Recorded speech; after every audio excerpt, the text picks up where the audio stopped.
Important हो सकता है और कुछ तो आए हुए हैं। जैसे मैंने आपको लास्ट लेक्चर के अंदर डिस्कस किया था, मैंने बोला था कि अगर कोई एल शेप का ऑब्जेक्ट है तो उसका सेंटर ऑफ मास क्या होगा। पहले मैं उसको निकलवाता हूँ और उसको एक्सप्लेन करता हूँ, जो लास्ट क्लास में मैंने इसको फ्रीली हैंग किया था, फ्रीली हैंग ऑब्जेक्ट के नाम से। तो जिसके अंदर क्या है आपके पास, ये मान लीजिए मास है m और इस पूरे की लेंथ है l, ये है मास m और इस साइड की लेंथ है l। ओके, अगर हमें इसका कोऑर्डिनेट निकालना है तो देखो एक चीज़ मैं बता रहा हूँ, इस पूरे रॉड का सेंटर ऑफ मास हम कहाँ पे मान लेंगे, बिल्कुल इसके मिड पॉइंट पे। इस पूरे रॉड का सेंटर ऑफ मास हम यहाँ पे मान लेंगे, ये बिल्कुल मिड पॉइंट है। ठीक है, ये मान लीजिए आपके पास कितना हो जाता है, L/2। ये भी कितना हो जाता है, L/2। अब जो सेंटर ऑफ मास है, सेंटर ऑफ मास पक्का यहाँ पे कहीं इन पॉइंट्स को मिलाने वाली लाइन पर ही कहीं ना कहीं होगा। मुझे उसे कैलकुलेट करना है, तो मैं एक काम करता हूँ, मेरे लिए अब ये केवल एक पार्टिकल की तरह है ना, ये पूरी रॉड एक पार्टिकल की तरह ही है। मैं ट्रीट करता हूँ इसको x, क्योंकि जैसे आपको मान लो ये रॉड है, ठीक है। अब इस रॉड का सेंटर ऑफ मास आपने फाइंड कर लिया, तो आप ये मानो ये पॉइंट है, इस पॉइंट पर इस रॉड का पूरा पूरा मास यहीं पे कंसंट्रेट होगा। यानी इस रॉड को आपने इस पॉइंट के फॉर्म में कैलकुलेट कर लिया।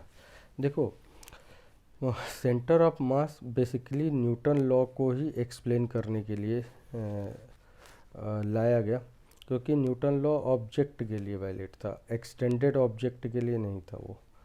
तो फिर सेंटर ऑफ मास के टर्म में ऑब्जेक्ट को जब हमने रिप्रेजेंट किया और लॉज ऑफ न्यूटन्स के सारे नियम लगाए तो वो बिल्कुल करेक्ट आए थे। तो सेंटर ऑफ मास इसलिए महत्वपूर्ण हो जाता है, और ये काफ़ी मैथमेटिकल इसीलिए भी होता है क्योंकि इसमें कोऑर्डिनेट भी इन्वॉल्व हो जाता है। काफ़ी मैथमेटिकल चैप्टर है ये। तो x क्या होगा आपके पास, m1 x1 plus m2 x2 upon m1 plus m2। तो m1 हम मान लेते हैं जहाँ पे m1 m हो गया, x कोऑर्डिनेट L/2 है, देखो इस पॉइंट का x कोऑर्डिनेट L/2 है, प्लस m2 और इस पॉइंट का x कोऑर्डिनेट क्या है 0 अपॉन m प्लस m। आप इसे सॉल्व करेंगे तो ये आपके पास आ गया mL/2 अपॉन 2m। m तो कैंसिल हो रहा है, ये क्या हो रहा है L/4 हो गया, x कोऑर्डिनेट इसका L/4 आ गया। सिमिलरली y कोऑर्डिनेट आप कैलकुलेट कर लो, YCM, तो फिर YCM क्या होगा, m1 y1 plus m2 y2 upon m1 plus m2। तो m1 हमारे पास में क्या है m, और इसका y कोऑर्डिनेट क्या हुआ 0, प्लस ये m2 क्या है हमारे पास m, y कोऑर्डिनेट इसका क्या है L/2 अपॉन 2m। कैलकुलेट करेंगे, सिमिलरली L/4 आ गया। तो इस रॉड का सेंटर ऑफ मास हमारा क्या हुआ, इस रॉड का सेंटर ऑफ मास हो गया हमारा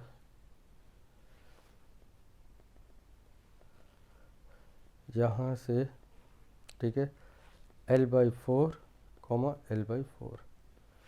देखो इसे हमेशा ध्यान रखना, इस कॉर्नर को ना, क्योंकि SHM और आगे कुछ चैप्टर आप पढ़ेंगे वहाँ पे आपको ज़रूरत पड़ेगी। इसके ये ठीक नीचे आता, बीच में आता ये, ठीक है। ओके, यहाँ पे इस लाइन से, मतलब आप इसे इस तरीके से किन किन शेप में L को देता है वो मैं आपको बताने की कोशिश कर रहा हूँ। देखो यहाँ पे, तो ये इसका सेंटर ऑफ मास यहाँ पे आएगा, वही मैंने बताने की कोशिश की थी ये, है ना।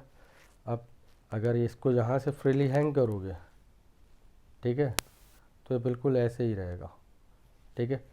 तो इसकी हाइट कितनी होगी, सेंटर ऑफ मास की इस पॉइंट से कितनी डिस्टेंस है, तो देख सकते हो ये क्या है, L/4, L/4, तो ये कितना हो जाएगा बताना पहला, L/4, तो ये क्या होगा L/4√2, तो ये कितना होगा L/4√2। ठीक है। अब तुमने कहा कि अगर मैं इसको इस तरीके से फ्रीली हैंग करूँ, जेईई मेंस में 2 या 3 बार ये क्वेश्चन आ चुका है, 2 बार तो मैंने ही देखा है।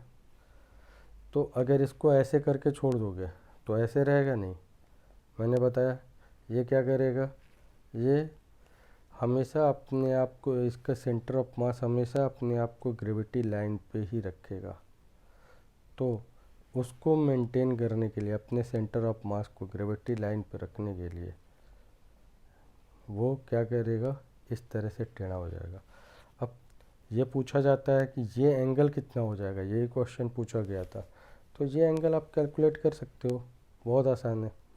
इसको कैलकुलेट करने के बहुत तरीके हैं, बच्चे बहुत तरीके का इस्तेमाल करते हैं, मैं आपको बहुत सिंपल सा तरीका बता रहा हूँ। ठीक है।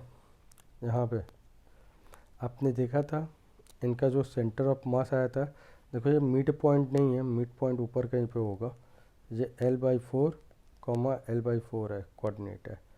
ठीक है। तो ये पॉइंट यहाँ से क्या है L/4, ये L/4। ठीक है। ये कितनी हाइट है, इस एंड से ये हाइट कितनी है L/4, इस एंड से कितनी है L/4, तो ये कितना हो गया L/4।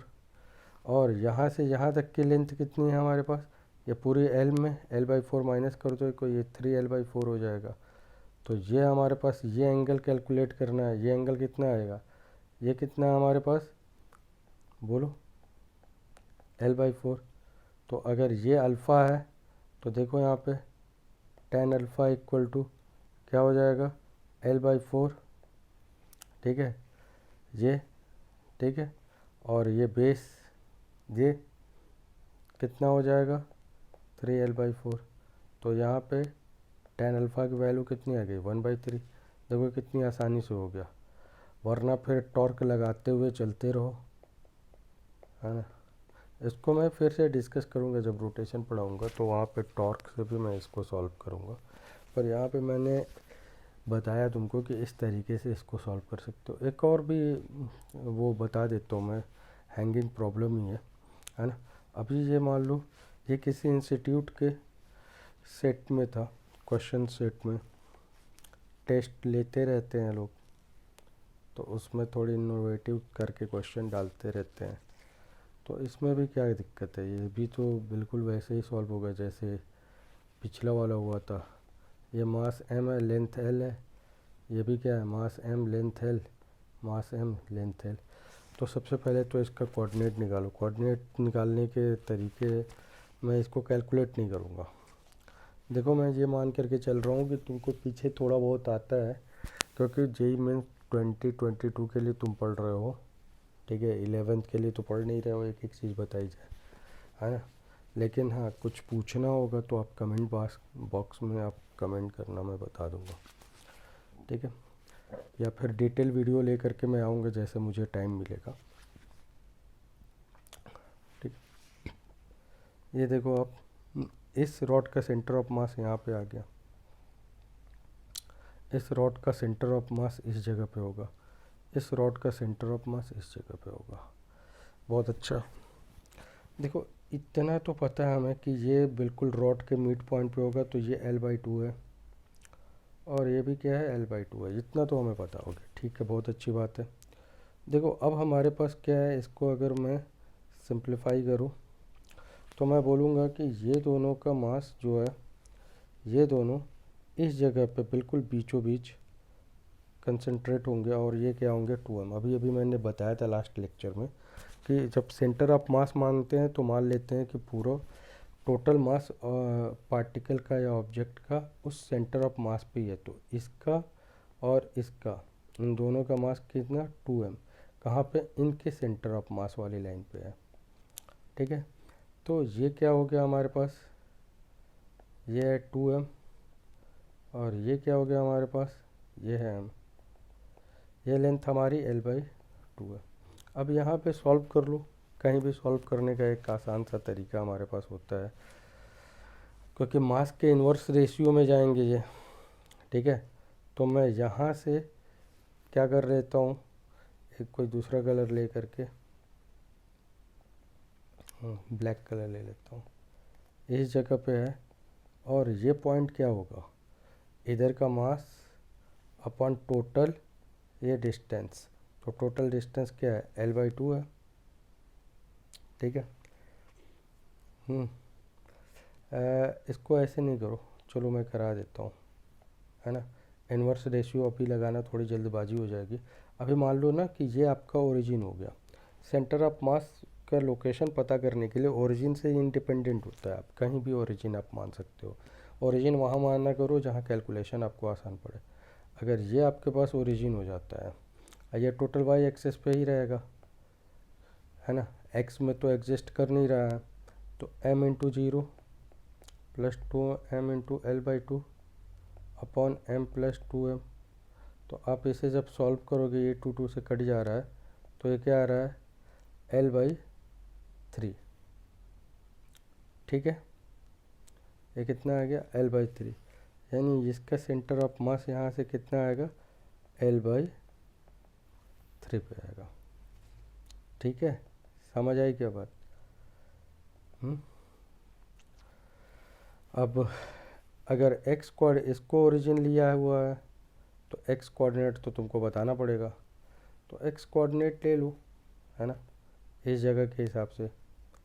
तो XCOM, देखो ये जो मैंने कैलकुलेशन की है, ये मैंने इन दोनों के लिए किया, हमारा काम इसी से चल रहा है, ये मैं वैसे ही करने जा रहा हूँ मैं, है ना, इस तरह, यहाँ से, इस पॉइंट से, इसके एक कॉर्नर से। तो यहाँ पे क्या हो जाता है हमारे पास, x, ये m लेना पड़ेगा तुमको, ठीक है, l/2, ठीक। फिर यहाँ पे 2m लेना पड़ेगा, और यहाँ पे x कोऑर्डिनेट l रखनी पड़ेगी। कैलकुलेट करोगे l/6 अराउंड आ जाएगा, कुछ कर देता हूँ। m इंटू क्या हो जाएगा हमारे पास, इसके लिए लिया तो 0, क्योंकि यहाँ पे x कोऑर्डिनेट है ही नहीं। इसके लिए लिया तो l/2, इसके लिए लिया तो x कोऑर्डिनेट हमारे पास l है, तो m into l upon m plus m। तो ये कितना हो जाएगा, 3ml/2 अपॉन 3m। तो अगर इसे सॉल्व करते हैं तो क्या आ जाता है, mm से तो कट गया, ठीक है, ये 3 कट जाएगा, तो ये l/2 आ जाता है। कैलकुलेशन एक बार चेक कर लेना, कॉन्सेप्ट तो ठीक है ना। तो इसको ओरिजिन मान करके आप कैलकुलेट कर सकते हो। मास को इस पे कोई रिजल्ट पे इस पे असर नहीं पड़ने वाला है। आप फाई के लिए कैलकुलेट करके देखना चाहो तो देख सकते हो। और मेन जो मैं बताना चाहता था उसके पॉइंट पे आता हूँ मैं। अगर आप इसे फ्रीली हैंग कर देते हो कुछ इस तरीके से,